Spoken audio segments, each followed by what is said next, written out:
আর এই কোরআনের মাহফিল টিকায় রাখার জন্য যারা চাঁদা দিল, পয়সা দিল, সময় দিল, শ্রম দিল, মেধা দিল, কথা দিল, এরপরে এই কোরআনের মাহফিল টিকায় রাখার জন্য যারা টাকা দিল, মেহেরবানি করে এই কোরআনের মাহফিল আমাদের সকলের নাজাতের জন্য যথেষ্ট হয়ে যাও।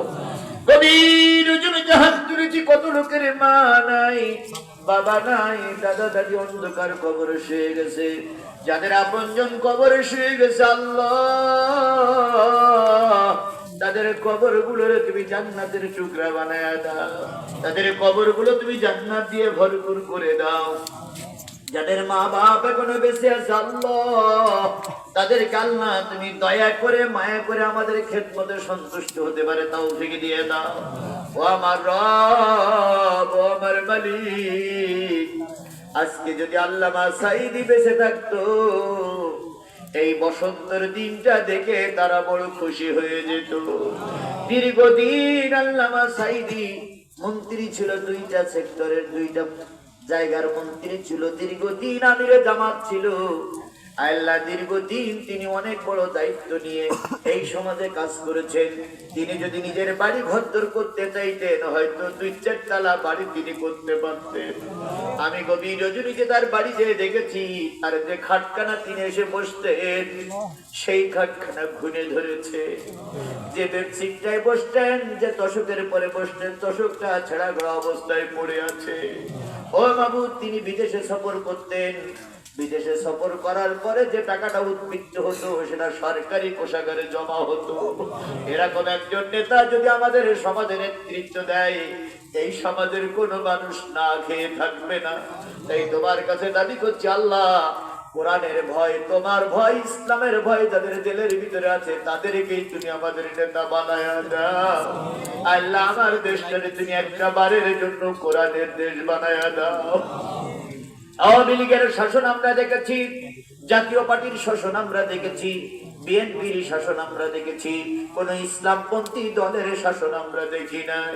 দয়া করে আগামী নির্বাচন ইসলামপন্থীদের বিজয় দিয়ে, কোরআন দিয়ে জাতীয় সংসদ চলছে, দেশ চলছে, আমাদের দেখার তৌফিক দিয়ে দাও। তোমার দোস্তের খাতিরে দয়া করে আমাদের সকলের দোয়া মেহেরবানি করে কবুল করে নাও। আল্লাহ তাআলা, এই গোরস্থানে যত মুদ্দার ব্যক্তি ঘুমায় আছে, সবাইকে আল্লাহ তুমি মাফ করে দাও। যত দূর থেকে মানুষের কাছে সুন্দরভাবে বাড়ি পৌঁছানোর তৌফিক দিয়ে দাও। মা বোনেরা কষ্ট করে এসেছিল আল্লাহ, মা বোনদের মনোবাঞ্ছা গুলো পূরণ করে দাও। তোমার দোস্তের খাতিরে আল্লাহ আমাদের সকলের দোয়া কবুল করো। 10,000, 20,000, 50,000, 1 লাখ টাকা থেকে শুরু করে যারা 2 টাকা পর্যন্ত দান করেছে, সবাই দান কবুল করে নাও। অনেকে পেজ দিয়েছে, ধান দিয়েছে, সকলের দান কবুল করে নাও। আর যদি কোনোদিন পাবনার মাটিতে আসার সুযোগ আমার না হয়, সাথিয়ার মানুষদের সঙ্গে যদি দেখা না হয়, কিয়ামতের দিন তোমার এই পাগলদের সঙ্গে আমার পরিচয় করাইয়া দিও। আমরা যেন একই জান্নাতের মেহমান হয়ে থাকতে পারি তৌফিক দিয়ে দাও। দয়া করে তুমি আমাদের সবাইকে কবুল এবং মঞ্জুর করে নাও। আল্লাহ, এই কাবার গেলাম, এই হাত কাবার গেলাম ধরে কেঁদে এসেছে মাত্র 2-3 দিন আগে। তোমার রসুলের দরবারে সালাম করে এসেছি 2 দিন আগে। আল্লাহ, সেই মুখ নিয়ে আজকে দোয়া করছি, দয়া করে তুমি আমাদের কবুল করে নাও। মুরব্বীরা বসে আছে, তাদের কবুল করে, এই মাহফিলের সভাপতি, সহসভাপতি সবাইকে কবুল করে নাও। আমার নেতা উপজেলা চেয়ারম্যান ছিল, আজকে তিনি এই থানার আমিরের দায়িত্ব পালন করছে। আল্লাহ, তার মেধা যোগ্যতা বাড়াইয়া দাও। আল্লাহ, তার দ্বারা এই থানার আরো ইসলামের পক্ষে মানুষ আসতে পারে এমন যোগ্যতা তুমি তৈরি করে দাও, বাড়িয়ে দাও। দোস্তের খাতিরে কবুল করে নাও। শহীদ মতিউর রহমান নেজামীর মাটি এই থানায় পড়ে আছে, অন্য থানায় কি করবো আমি জানি না। তুমি দয়া করে শহীদ মতিউর রহমানের রক্তের কারণে, রক্তের বিনিময়ে এই থানাকে তুমি ইসলামী আন্দোলনের ঘাঁটিতে রূপান্তরিত করে দাও। এই থানার সবাই তুমি ইসলামী আন্দোলনের নেতা কর্মী হিসেবে কবুল করে নাও। তোমার দোস্তের খাতিরে আমাদের দোয়া কবুল করে নাও।